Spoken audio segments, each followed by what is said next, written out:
Pan, Yo, masuk. Pan, Kenapa, Bran? lagi ngapain lu, Pan? Ini nih, gue lagi baca materi buat tugas presentasi pengantar kitab suci. Oh, tugasnya Romo Guntur. Emang lu dapat ngebahas materi apaan? Gue dapat ngebahas materi tentang sejarah bangsa Ibrani setelah pembuangan dari periode Makabe sampai awal Yudaisme Rabi nih.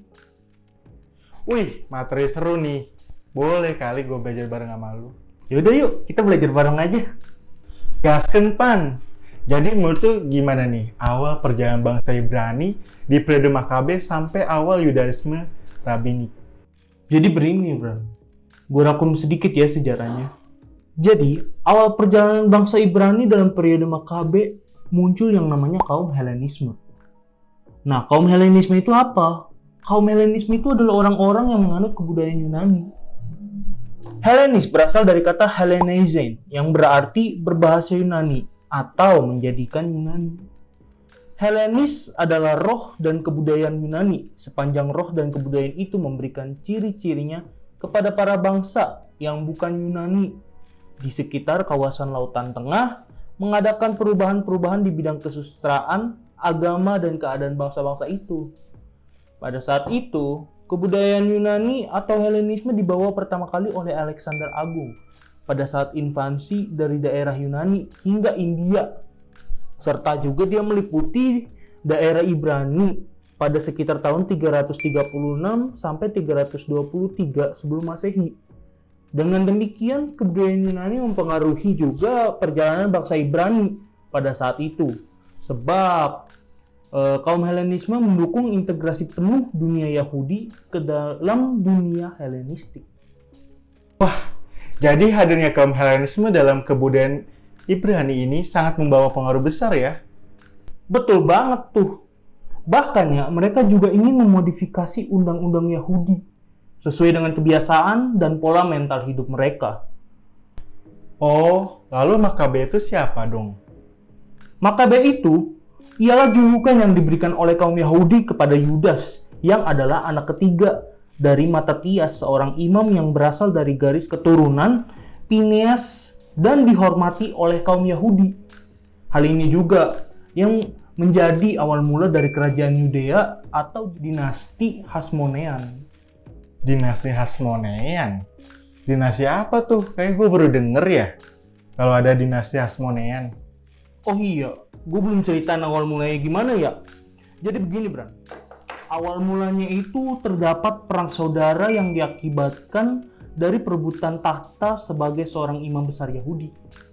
Bermula dari seorang bernama Yason yang melakukan penyuapan kepada kalangan berwenang Yunani untuk mengambil tahta tersebut, menggantikan seorang imam besar bernama Onias ketiga.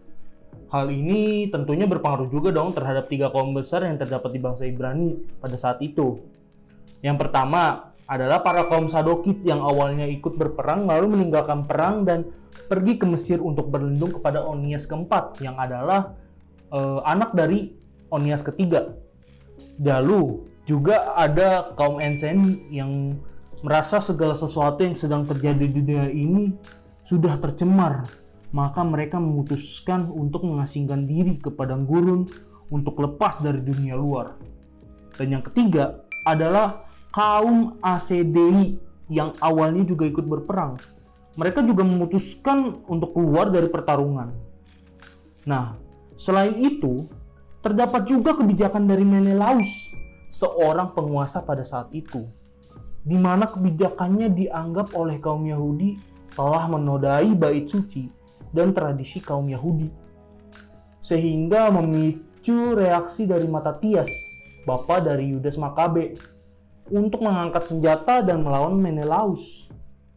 Namun tahun berikutnya Matatias meninggal, sehingga ia mewariskan kepemimpinannya kepada putra-putranya, yaitu Yudas, Yonatan, Simon, dan Yohanes.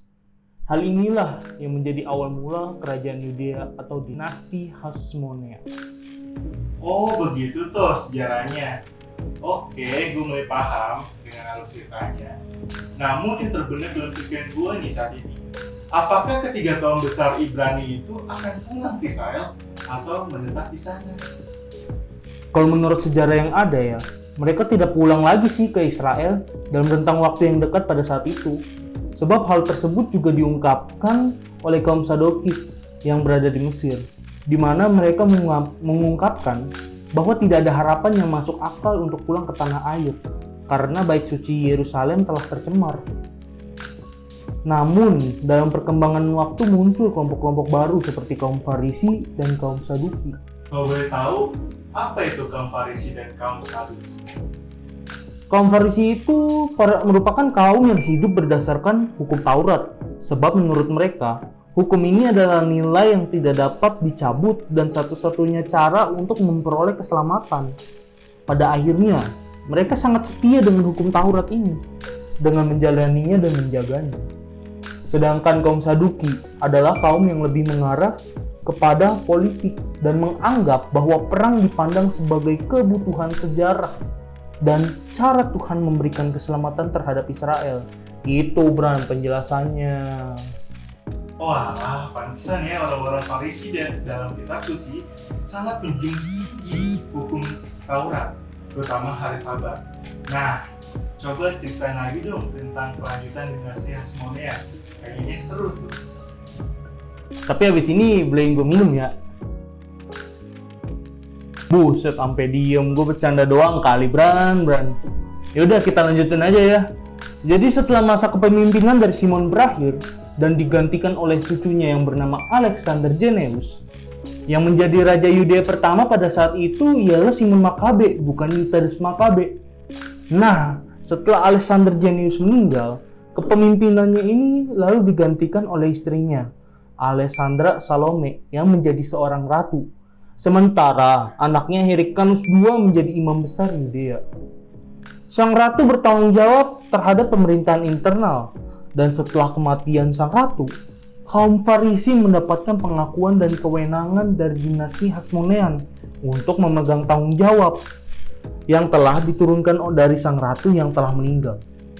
Hyrcanus II naik menggantikan ibunya menjadi seorang raja. Hal ini ditentang oleh saudaranya Hyrcanus II, yakni Aristobulus II dan para kaum Sadoki. Akhirnya, perang saudara pun terjadi. Wah, kayaknya perang saudara mulu nih nggak berhenti ya? Ya, seperti itulah kehidupan pada zaman dulu ya. Memang sulit memang. Terus gimana tuh kelanjutan perang saudara tersebut? Jadi gini, Bran.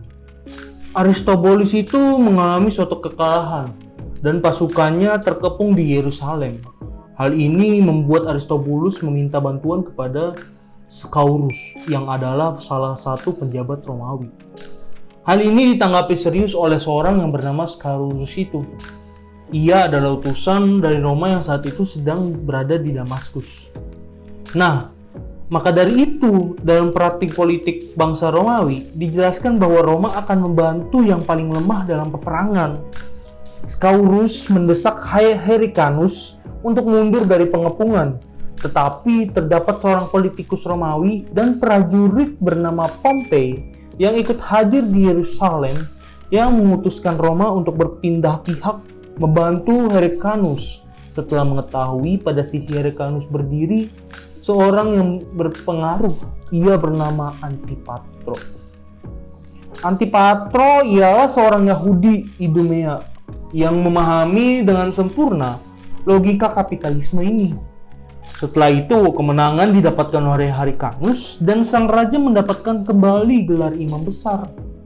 Nah, sejak saat itulah timbul persahabatan antara bangsa Yudea dengan bangsa Romawi.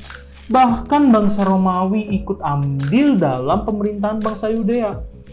Nah, setelah Hyrcanus meninggal, kepemimpinannya kerajaan Yehuda itu digantikan oleh Herodes. Videonya belum selesai, masih ada part 2-nya. Tungguin ya, dadah.